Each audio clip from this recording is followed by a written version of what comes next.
Laween has a heart of courage and arms open wide to give back to the charity. And he does that every single day. And we couldn't be more privileged to have him with us. And I'm just going to say this: his smile says everything about why Silverlining exists. Yeah, it's you radiate positivity, Laween, and you carry everybody's story, as we all do. As we learn about more amazing people, we carry each other's stories, we carry each other's voice. And Laween does that extraordinarily well. So, with positivity, he is going to embark on talking about one of my favorite subjects, neuroplasticity. So, welcome, Laween.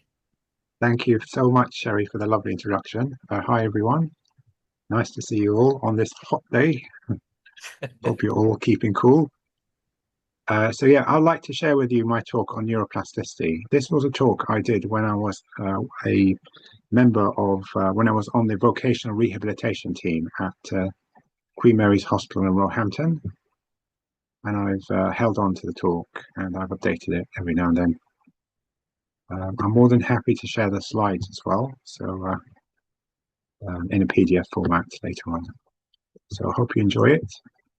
Um, I think just for flow, if it's okay to keep the questions towards the end, then we can, because it's recording, you'll be able to then play it back and see it in one go. It's up to you though. If you feel you want to ask a question during the presentation, please do. So neuroplasticity. So just a brief outline, we'll look at the definition of neuroplasticity. We'll look a little bit about the brief physiology of the brain. So that's how the brain works, the different parts of the brain. I've got some interesting academic studies which I'd like to show to you, which sort of illustrate learning and neuroplasticity. Then we'll look at a brief history of neuroscience, the benefits of neurorehabilitation, and just finish off with some opinion and miscellaneous slides. And like all my talks, I hope I can empower you. I hope it's interesting. So I've got the references. They're going to be in green on the top right-hand corner. And then the reference list will be at the end of the presentation. So let's start off with the definition of neuroplasticity. So that's the brain's ability to reorganize itself by forming new neural connections throughout life. So it's really important to understand that it's not actually a new concept. Everyone forms new pathways throughout their lives in their brain, because when you're learning, you're creating a new pathway in your brain. But it's important in brain injury because this enables neurons in the brain to compensate for injury and disease and adjust their activity in response to new situations or to changes in their environment. So in other words, what you're doing is you're rewiring your brain. So unfortunately, the brain is one of the parts of the body that can't regenerate after it's been damaged. But people can learn new things because other parts of the brain can almost take over the functions of the areas that you've lost, and so you can relearn to do things again. And this is evident in brain injury survivors. How many times have we heard stories of people being told you never speak again, you never walk again, and yet they do. So we know this for a fact. So that's why neuroplasticity is really a hot topic. So let's just look at the structure of the brain. So I'm sure many of you know this already, but there are four main lobes. So the frontal lobe, so the actual face is here. So this is the front part of the face, and here's the back of the head. The frontal lobe is involved in thinking, memory, behavior, and movement. Then we have the temporal lobe at the bottom there, involved in hearing, learning, and feelings. We've got the parietal lobe involved in language and touch. And finally, we've got the occipital lobe involved in sight. And there's two other principal areas of the brain. The brain stem, which is involved in your critical parts of your life, if you like, your breathing, your heart rate, your temperature regulation. And finally, the cerebellum, which is involved in your balance and coordination. So you can see how complex the brain is, and all these parts come together, and it's really fantastic. I mean, I have a background in science. I think it's really, really fantastic, the brain. And then if you look at a microscopic level, brain cells are made of neurons, and they've got a so-called grey matter, which is where this area here is, and then the white matter, which is a connection.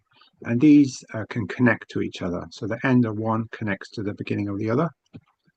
And then we have in the brain grey matter and white matter. And I'm sure you know Hercule Poirot is always talking about little grey cells, because of course that's where the information is stored. This next diagram is really interesting. So this is called homunculus.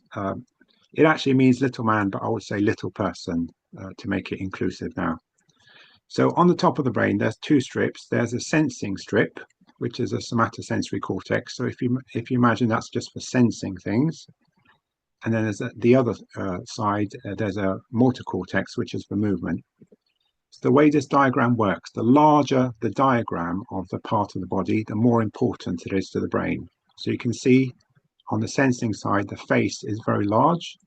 That's because we use our face to navigate the world. We see with our eyes, we hear with our ears, we taste, we smell. So that's why the face is very large here.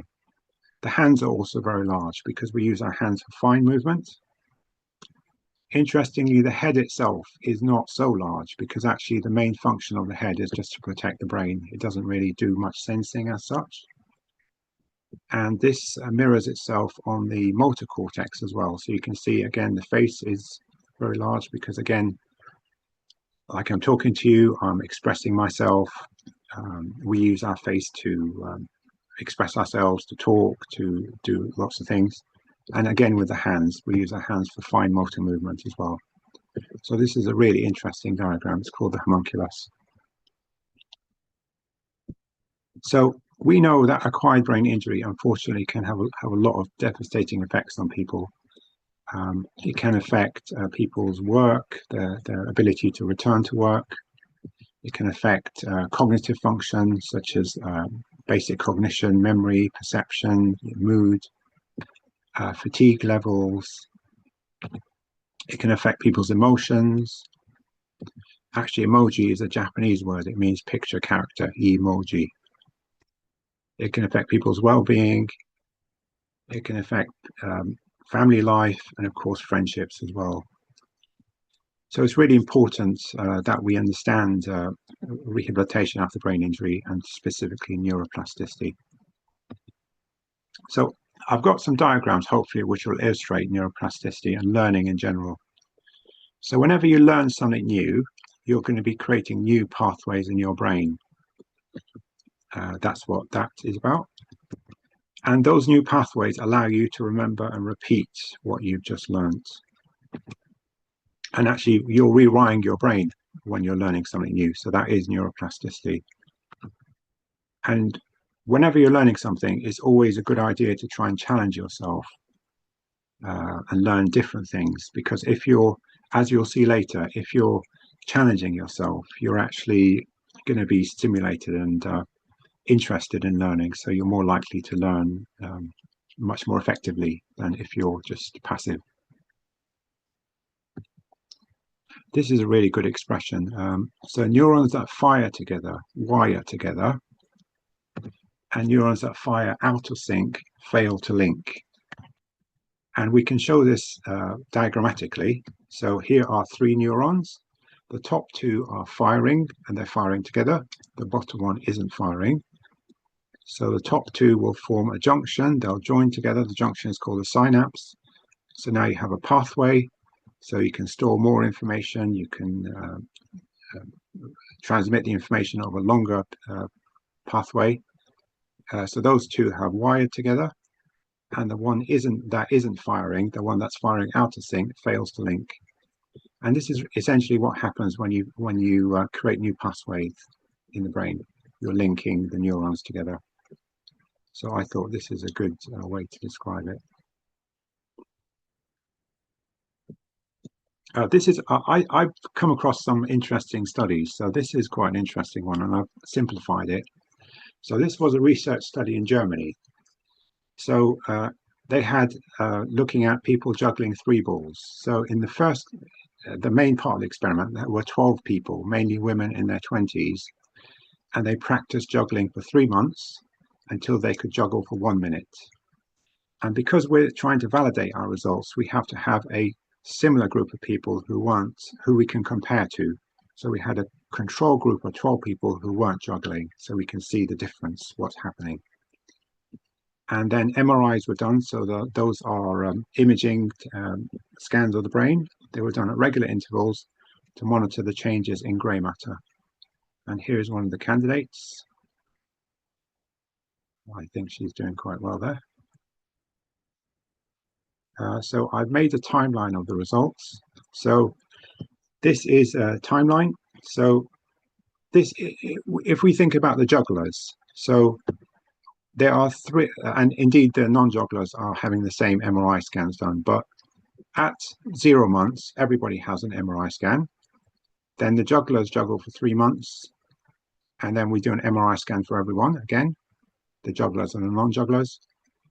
Then the jugglers stop juggling for 3 months, and then we do an MRI scan for everyone. So let's look at the results. So the first MRI scan is actually just a baseline MRI scan. That doesn't actually tell us much. It's just one that's there so we can compare the results to that. And then at 3 months, the MRI scan for the jugglers showed that their grey matter had increased. But interestingly, it had only increased in the visual spatial areas of the brain, more so than the motor areas. And if you think about that, that kind of makes sense, because in juggling, there's essentially two things. You're throwing the ball and you're also mapping it in your mind. You're trying to see where it's going to go, the trajectory of the ball, where it's going to land. You're thinking about when to throw the next ball. So most people can actually throw the balls in the air. But the skill is sort of planning it and throwing it in the correct way, catching it when you're going to throw the next one. So that's where the grey matter increased in the visual spatial areas of the brain.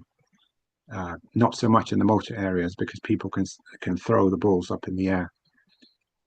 So that was really interesting results. And then after 3 months of non-juggling, with the jugglers, the grey matter had actually reduced. And like anything, if you've got a skill, if you're not using it, you're going to lose it. So that's why it's reduced. Use it or lose it. So let's look at the MRI scans then. So you can see the yellow area is where there's an increase in grey matter. So you can see that's approximately 4 on this scale. And this is actually where the occipital lobe is, which is involved in vision and spatial planning. So that kind of makes sense there. These are just different cross sections of the brain. So you can see scan 0, we have a baseline of 0 because there's no change. Then at the second scan, we've got approximately a 3% increase in grey matter. And then at the next scan, that has reduced. And it will probably never go down to 0, because it's a bit like riding a bike.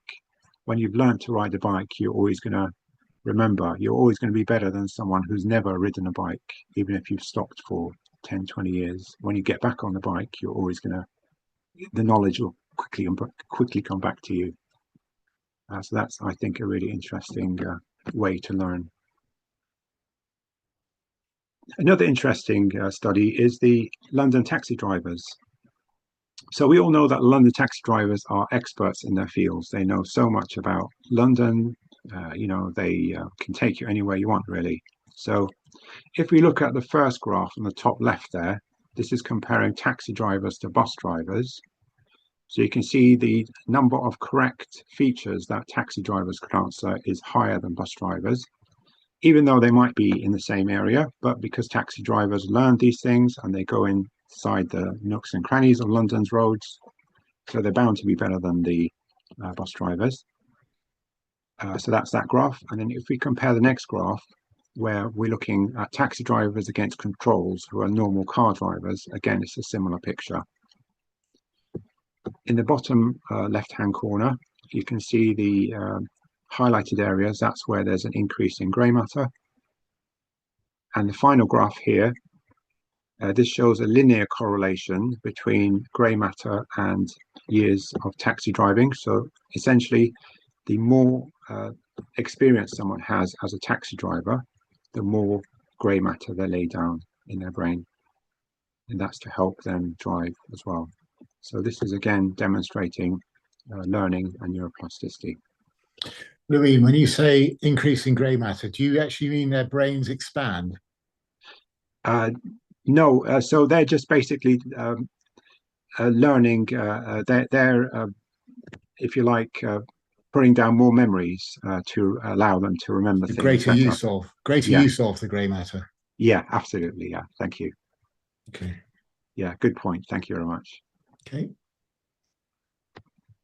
I've got this slide here. So if you ever want someone to do something for you, always ask a busy bee. Ask someone who's already very busy. And the reason is they're already firing on all four cylinders already. So they're going to be very quick to do something for you because the pathways are already going. So that's what this slide is about, really. And it's a tribute to all my colleagues in the Wolfson Centre. So that's all their initials there. So thank you very much to them. I still have very strong links with the hospital. Wow. So I'm just aware of time. I'd like to show you a bit of history of the neuroplasticity. So it was actually this gentleman here, Santiago Roman y Cajal. He's a Spanish gentleman, and around 1885 in Spain, he began using a normal microscope to draw images of the brain on paper. And he made lots of drawings to illustrate the structure and function of the brain. And as well as being an artist, a photographer, a doctor, a scientist, a bodybuilder, a publisher, he's also considered to be the father of modern neuroscience. Wow. And you'll see why in a moment. So actually, he had an initial interest in art, but his father encouraged him to study medicine, despite the fact that he was good at drawing, at photography. But he utilized that artistic background, and that helped him draw really accurate sketches of the brain, as I'm about to show you, because he published the beautiful Brain book. And you can actually buy this. So these are all done by hand through a microscope. Wow. So you can see the level of detail there. So on the left there, we have a cut nerve outside the spinal cord. On the right, we have the pyramidal neuron of the cerebral cortex. That's a part of the brain.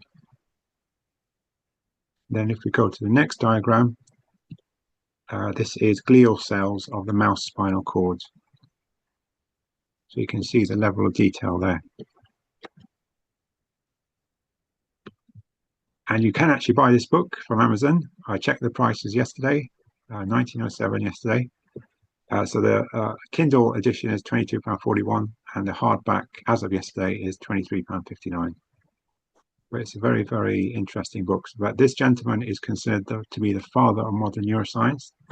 And in fact, Santiago Roman y Cajal and another gentleman called Camillo Golgi, they were both awarded the 1906 Nobel Prize in Physiology or Medicine. They were jointly awarded that prize, and that's in recognition of their work on the structure of the nervous system. And I love this saying from Santiago. He says, the brain is a world consisting of a number of unexplored continents and great stretches of unknown territory. And that is still true to this day. I might just carry on just for a little bit longer because we started, but I won't be too long. So interestingly, you may know that the different parts of the brain, the different halves of the brain are involved in different things. So there's an acronym, STEAM, and STEAM stands for Science, Technology, Engineering, Art, and Mathematics. So the STEM part of the brain is the left part of the brain. That's science, technology, engineering, and mathematics. Whereas the art and music and creativity is the right side of the brain. So maybe you want to ask yourself, are you left-sided or right-sided, or maybe both? But what I'd say is don't ever run out of steam.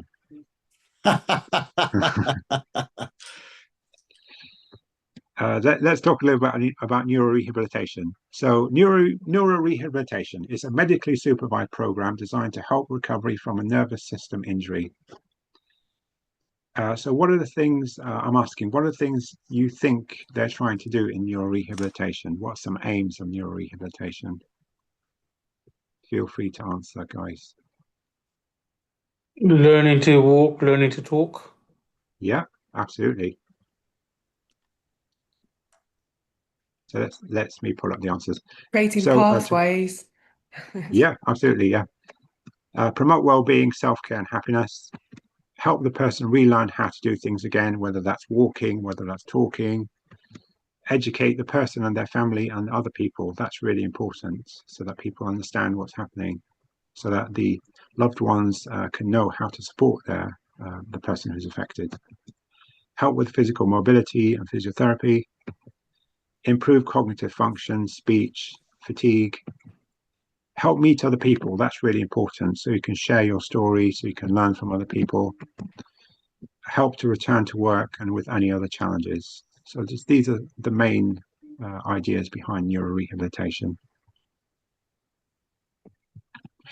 And it is true that neurorehabilitation will enhance neuroplasticity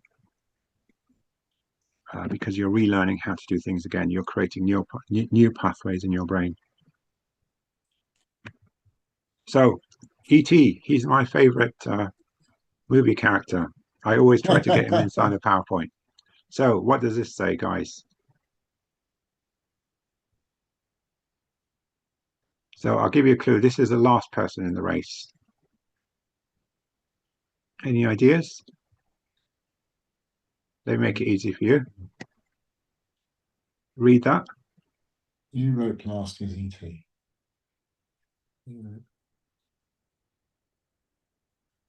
Okay, hold that thought. Let's have a look at the next one. So we have at the bottom there, who's the red Teletubby? Well, it's got to be Tinky Winky, Dipsy, Lala, or Po. Yeah, Oh. the red one It's is Po, isn't it? Yeah. So what did he No, say? it says it. Sorry. So Neuroplast is ET. Neuroplast is ET. Got it? Yeah. And positivity. So neuroplasticity, positivity. See that? Brilliant. They kind of go together. Yeah. Yeah, they go together. And ET phone home. Yeah. So how to enhance neuroplasticity? Well, look after yourself, eat healthy, exercise and relax. Expand your horizons, learn new skills, whether it's reading new books, whether it's learning a new language, whether it's taking part in art, music, culture, or even traveling more. Don't ever run out of steam. Keep learning new things. It's a good idea if you can use your non-dominant hand for everyday tasks like brushing your teeth and writing, because you're going to be rewiring your brain then. Set yourself challenging and interesting tasks, and that will put mild stress on the brain to encourage learning. And finally, always stay in the Goldilocks zone, just right. So you might remember Goldilocks and Three Bears. Goldilocks always went for the middle, you know, not too hot, not too cold. And we can show this actually on a graph. So this is a graph of performance against pressure. So if there's too much pressure, so if you're here in the graph, you can see your performance is suboptimal because you're going to be stressed out. On the other hand, if there's too little pressure, you're going to be switched off, so your performance isn't going to be where it should be. So the Goldilocks zone is here in the middle, where you've got just the right amount of pressure. You need some pressure in anything you do just to motivate you, but that's where your performance will be optimal. And you can keep yourself in that area there. And of course, this shifts to the left and right, but you always need to find the Goldilocks zone. This is a good grid. So if you have tasks which are urgent, not urgent, important, and not important, you could create a list. So you could perhaps have, if it's urgent and important, you do it now. If it's not urgent, but it is important, you decide when you want to do it. If it's urgent, but it's not important, you could delegate it to someone else. And what do you think if it's not urgent and not important? What do you think you do? Decide whether you want to do it at all. Yeah, drop it. Yeah, exactly. Yeah, you would drop it. So that's a good grid. Okay, guys, so we're coming towards the end. So I've got another acronym, sort of brain teaser for you here. So what does this say? So eat in or. The middle one is another word for untidy, but I've crossed out the Y. And stone. Any ideas? Eat in or. Message. Yeah, mess is one of the words. Yeah. Oh, message. Yeah, message. That's it. Stone age, mess age. And what's this? Eat in or. Take away. Take away. Oh. So here's your takeaway message. Takeaway message. Your brain is amazing. You can learn, develop, and it will learn, it will develop, and it can adapt itself throughout your life. So that's what neuroplasticity is. I think it's really important to think positive, because if you have a positive mindset, your mind will flourish, your attitude, everything will flourish. And it's really important to be kind to yourself, to love yourself, because that will help you feel good and it will improve your mind function. But there are limits. There can be some like permanent damage, which just of course, with everything there would be limits. Yeah. And then a thank you to my colleagues at Queen Mary's Hospital, Roehampton. As I said, I still have very strong links with them. So that's the team there. And this is something that they always teach people. So give a person a fish, you feed them for a day, but teach them how to fish, you feed them for a lifetime.